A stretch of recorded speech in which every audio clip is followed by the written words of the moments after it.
पश्चिम Asia में जारी महायुद्ध का आज 30वां दिन है। जैसे जैसे दिन बीत रहे हैं वैसे वैसे युद्ध और ज्यादा विध्वंसक होता हुआ नजर आ रहा है। युद्ध में हूती की एंट्री ने इजरायल और अमेरिका की टेंशन और ज्यादा यहां से बढ़ा दी है।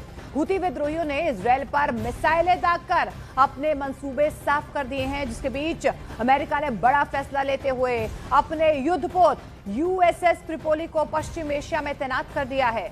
वहीं ट्रंप ने पहली बार यह माना है कि अमेरिकी युद्धपोत यूएसएस जेराल्ड का ईरान ने घेरकर उसका शिकार किया था। वहीं ईरान के किलर ड्रोन ने इजरायल और अमेरिका के बेस पर हमले कर आतंक मचा दिया है, जिसे इजरायल और अमेरिका को नई रणनीति बनाने पर मजबूर कर दिया गया। और इस बीच आपको बता दें, ईरान पर इजरायल और अमेरिका के हमले से पहले ही पश्चिम एशिया सुलग रहा है। ऊपर से अब यमन के रेगिस्तान से दागी गई है एक मिसाइल, जिसे पश्चिम एशिया की जंग में नई लकीर यहां पर खींच दी है। अब तक पर्दे के पीछे रहे हूती विद्रोहियों ने ईरान की जंग में कूदकर साफ ये संकेत दे दिए हैं कि इजरायल ईरान युद्ध उनके लिए सिर्फ दूर की लड़ाई नहीं रही है। यमन के हूती विद्रोहियों ने इजरायल की ओर बैलिस्टिक मिसाइलें दागकर पश्चिम एशिया युद्ध में अपनी एंट्री का ऐलान कर दिया है। ऐसे वक्त में जब ये संघर्ष लंबा खिंचता हुआ नजर आ रहा है और दुनिया इसकी आर्थिक मार से जूझ रही है, ईरान के यमनी सहयोगियों के इस कदम ने इजरायल, अमेरिका और ईरान के बीच चल रहे युद्ध को और ज्यादा यहां पर मुश्किल कर दिया है। खासतौर पर इसीलिए क्योंकि रेड सी शिपिंग पर नए सिरे से यहां पर खतरा मंडराने लगा है। आशंका ये जाहिर की जा रही है कि हूती विद्रोही बाब अल मंदेब गलियारे को बंद कर सकते हैं। तो देखिए, यहां पर सीधे तौर पर यहां पर हूती की एंट्री हो चुकी है और ऐसे में जो है संकट पश्चिम एशिया में और ज्यादा बढ़ता हुआ नजर आ रहा है। देखिए, जिस तरीके से यहां पर हूती विद्रोहियों की एंट्री हुई है, उसके बाद और ज्यादा विध्वंसक ये महायुद्ध हो गया है। लेकिन इस बीच आपको बता दें, देखिए कहां पर अब खतरा जो है और ज्यादा बढ़ता हुआ नजर आ रहा है। बाब अल मंदेब गलियारे को बंद कर सकते हैं। वैश्विक समुद्री व्यापार संकट और ज्यादा गहरा सकता है, क्योंकि स्ट्रेट ऑफ हॉर्मुज पर पहले ही आपने देखा है किस तरीके से तनाव बना हुआ है। हॉर्मुज स्ट्रेट के बाद एक और समुद्री रास्ता बंद हो सकता है, यानी कि वैश्विक तौर पर, आर्थिक तौर पर आप देखिए कितनी बड़ी चोट जो है देश भर में, दुनिया भर में ये संकट जो है वो पैदा हो सकता है।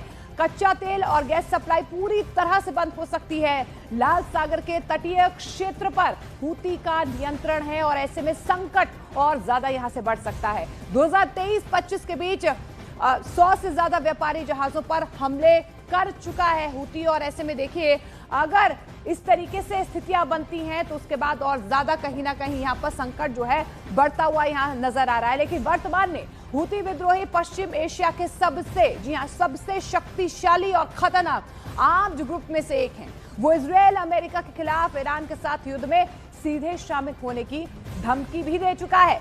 हूती विद्रोहियों की ताकत उनके पास मौजूद आधुनिक हथियारों और उनकी भौगोलिक स्थिति है। ईरान की मदद से हूती विद्रोहियों के पास लंबी दूरी की बैलिस्टिक मिसाइलें हैं जो 2000 किलोमीटर दूर तक हमला कर सकती हैं। आप देखिए कितना सटीक प्रहार कर सकते हैं 2000 किलोमीटर दूर। इनके पास मौजूद हाइपरसोनिक मिसाइल पैलेस्टीन 2 और सुसाइडर कामिकेज ड्रोन भी हैं और इजरायल में ये तबाही मचा सकते हैं। इसके अलावा हूती विद्रोही समुद्र में यमन के पश्चिमी तट और बाब अल मंदेब स्ट्रेट को नियंत्रित करते हैं, जहां से दुनिया का लगभग 12% व्यापार होता है। वो एंटी शिप मिसाइलों और रिमोट कंट्रोल विस्फोटक बोट के जरिए जहाजों को डुबाने में सक्षम है। दावा तो यह भी किया जा रहा है कि हूती विद्रोहियों के पास लगभग 1 से 1.5 लाख लड़ाके हैं, जिन्हें वर्षों के गृह युद्ध और हिजबुल्लाह जैसे समूहों से ट्रेनिंग मिली है और युद्ध में इन्हें माहिर बनाया गया है। लेकिन इस बीच देखिए जिस तरीके से तनाव बढ़ रहा है, ईरान से बढ़ते तनाव के बीच अमेरिका ने अपनी सैन्य मौजूदगी को और ज्यादा मजबूत कर दिया है। अमेरिकी नौसेना का अत्याधुनिक युद्धपोत यानी कि यूएसएस त्रिपोली अब पश्चिम एशिया पहुंच चुका है। इस युद्धपोत के साथ करीब 3500 मरीन जो हैं उन्हें तैनात किया गया है, जो किसी भी इमरजेंसी के वक्त तुरंत कार्रवाई करने के लिए तैयार है, यानी कि एक्शन लेने के तैयार है। ये तैनाती ऐसे वक्त पर की गई है जब ईरान और इजरायल के बीच तनाव लगातार बढ़ रहा है। इसके अलावा अरब सागर और खाड़ी क्षेत्र में समुद्री व्यापार मार्गों की सुरक्षा भी अमेरिका की प्राथमिकता यहां पर बन चुकी है। वहीं ये भी कयास लगाए जा रहे हैं कि ट्रंप ईरान के खिलाफ कोई बड़े ऑपरेशन को अंजाम दे सकते हैं, जिसे अमेरिका का निर्णायक हमला माना जा रहा है। तो देखें यहां पर यूएसएस त्रिपोली पर 3500 मरीन कमांडोज तैनात किए गए हैं। ईरान से बढ़ते तनाव के बीच अमेरिका की तरफ से बहुत बड़ा फैसला लिया गया है, क्योंकि जिस तरीके से अब देखिए यमन से हूती विद्रोहियों ने भी यहां पर प्रहार करना शुरू कर दिया है। ऐसे में अब यूएस की तरफ से यूएसएस त्रिपोली को तैनात कर दिया गया है, यानी कि लगातार जो है इजरायल और अमेरिका की तरफ से यहां पर रणनीति में बदलाव किया जा रहा है। एक बड़े ऑपरेशन की तैयारी अमेरिका की तरफ से ईरान के खिलाफ।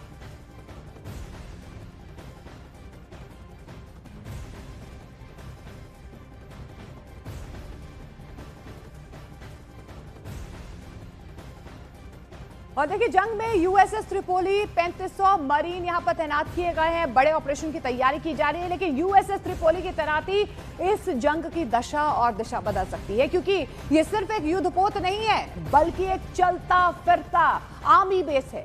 ईरान के तल्ख तेवरों और ऑयल सप्लाई पर उसके पड़ते असर के बाद यूएसएस त्रिपोली को पश्चिम एशिया में तैनात किया गया है। यूएसएस त्रिपोली के साथ करीब 3500 मरीन कमांडोज मौजूद हैं, जो किसी भी तरह के ऑपरेशन को अंजाम दे सकते हैं। यूएसएस त्रिपोली अमेरिका का एक एम्फीबियस असॉल्ट युद्धपोत है। इसमें F-35B stealth fighter jet operate करने की क्षमता रखते हैं, यानी कि जरूरत पड़ने पर एयरक्राफ्ट कैरियर भी बदल सकता है।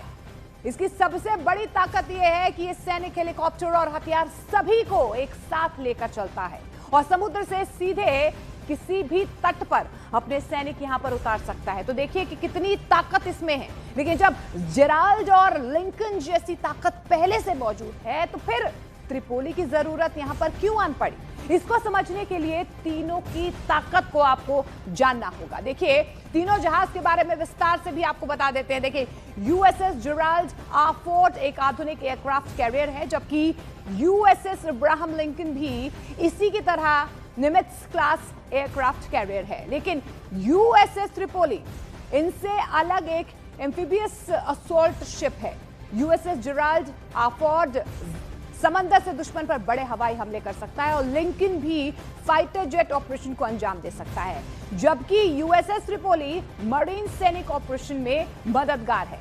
इस बीच आपको यह भी बता दें कि USS Gerald R Ford air power projection और लिंकन युद्ध अभियानों में एयर सपोर्ट देता है, जबकि इनसे अलग त्रिपोली समुद्र से सैनिकों को किसी भी तट पर उतार सकता है, ऑपरेशन को अंजाम दे सकता है, और ये इसकी सबसे बड़ी ताकत भी है और खासियत भी है।